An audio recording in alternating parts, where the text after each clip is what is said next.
Dirty objects. Toby and Henrietta take the workmen to the quarry every morning. At the junction, they often meet James. Toby and Henrietta were shabby when they first came and needed new paint. James was very rude. What dirty objects! At last Toby lost patience.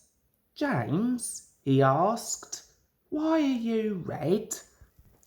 I am a splendid engine, ready for anything. You never see my paint dirty. Oh, that's why you needed bootlaces. To be ready, I suppose. James went redder than ever and snorted off. At the end of the line, James left his coaches and got ready for his next train. It was a slow goods, stopping at every station to pick up and set down trucks. James hated slow goods trains.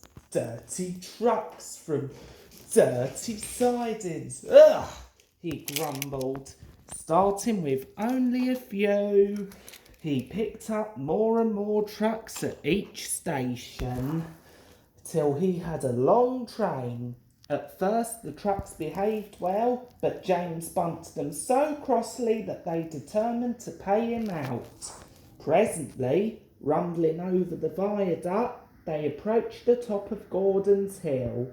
Heavy goods trains halt here to pin down their brakes.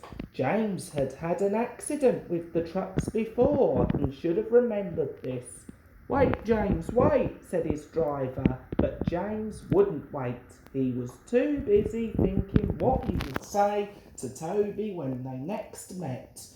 Too late, he saw where he was and tried to stop. Hurrah! Hurrah! Banging their buffers, the trucks pushed him down the hill. The guard tightened his brakes until they screamed. On, on, on! I've got to stop, I've got to stop! James set his brakes. He managed to check the trucks' mad rush, but they were still going much too fast to stop in time.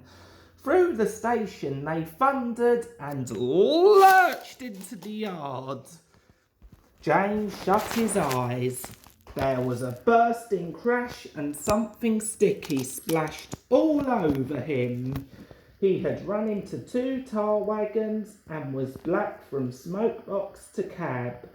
James was more dirty than hurt, but the tar wagons and some of the trucks were all in pieces. The breakdown train was in the yard and soon tidied up the mess.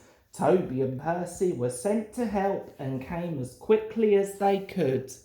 Look here, Percy, exclaimed Toby. Whatever is that dirty object?